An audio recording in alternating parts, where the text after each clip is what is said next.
Penelope Penny Bloom stood at the edge of the company's annual charity gala, actively trying not to look like a small, highly caffeinated deer about to bolt. Her hands were clammy. She'd spent 3 hours convincing her hair to perform a cute, effortless wave, and now humidity threatened total rebellion. Panic level 1 activated. This wasn't just any gala. It was the gala, the make-or-break event for their fledgling marketing department. Worse. Alex Finn was here.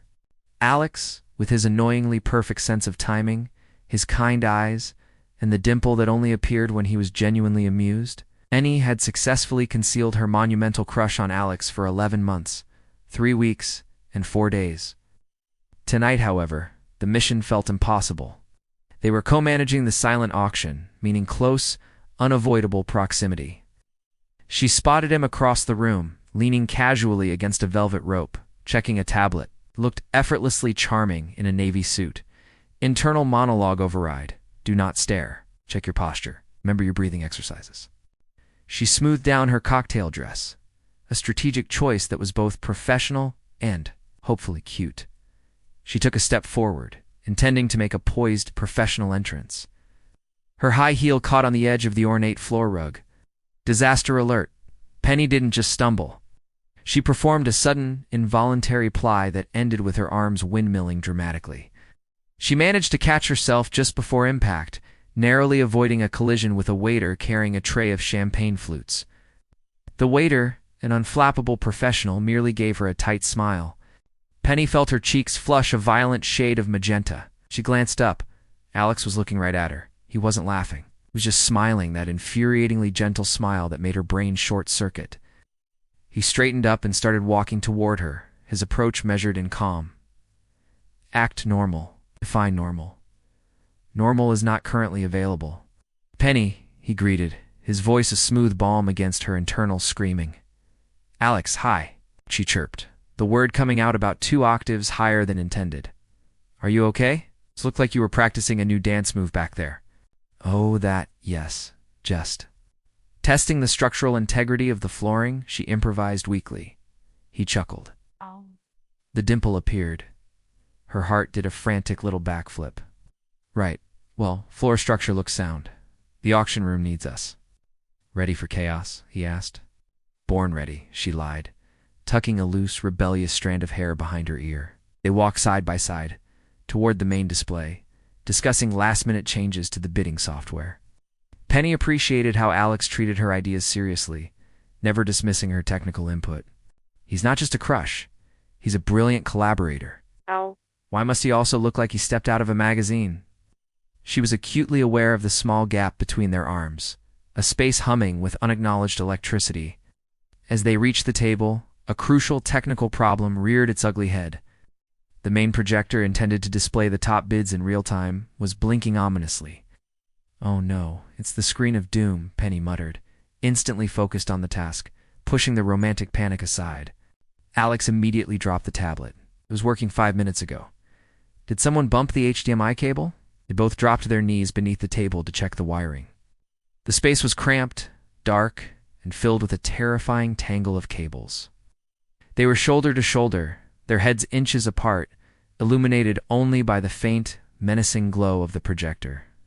Penny's internal chaos roared back to life, louder than the electrical hum. His cologne smells like crisp laundry and professional success. Concentrate, Penny. I think it's not the HDMI, Alex said, his breath warm against her ear.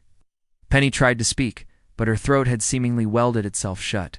She cleared her throat awkwardly. It looks like the power brick is flashing green-red. It might be overheating. Overheating? We just powered it up. Alex reached across her to feel the small brick. His hand brushed against hers. The contact was brief, accidental, and utterly devastating to Penny's nervous system. Casual touch. Repeat. Casual touch. Do not read into the casual touch. Penny jerked her hand back and accidentally snagged a loose power cord with her bracelet. The cord yanked free. Not the projector cord, thankfully, but the power cord for the entire lighting rig over the auction table. Level 2, disaster. Total blackout.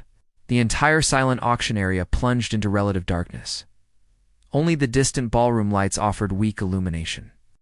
A collective gasp rose from the nearby guests.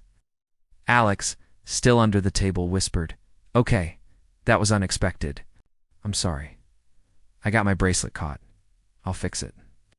Penny scrambled for the cord, her panic now manifesting as hyper-efficient problem-solving. "Hold on," Alex ordered, his voice still low and steady. "The light console is behind the curtain. Can't just plug this back in without tripping the breaker." Penny felt a wave of despair.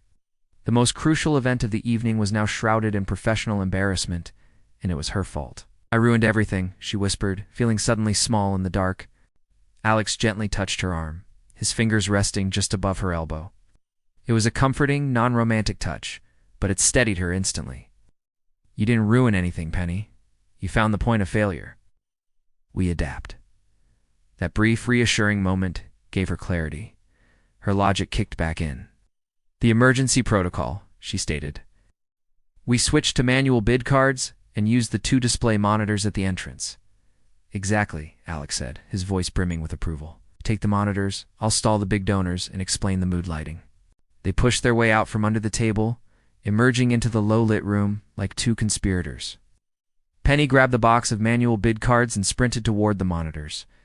Her sprint was professional, driven, and only featured one minor skip when she realized the strap of her dress was slipping. She reached the monitors and began rapidly switching their input sources, her fingers flying over the controls. Alex, meanwhile, was charming the crowd, selling the darkness as a sophisticated, intimate ambience designed to focus attention. He was a master improviser, turning a literal disaster into a desirable feature. Penny finally got the monitors working. They flickered to life, showing the bidding page. Success? The crisis was averted, replaced by a slightly chaotic but functioning manual system. She walked back toward Alex, feeling the adrenaline and the residual panic vibrating beneath her skin. Alex met her halfway, leaning in close, his voice hushed. "You were incredible, Penny. You saved the entire auction." His compliment was so sincere, so focused, that it nearly brought tears to her eyes. "We saved it," she corrected, feeling her composure return, polished and strong. "Yes, he agreed, and then his smile softened, losing its professional edge. "You know," he said, leaning in fractionally closer, "when you were under that table?" "Oh no. Is he going to mention the smell of his cologne? Did I drool?"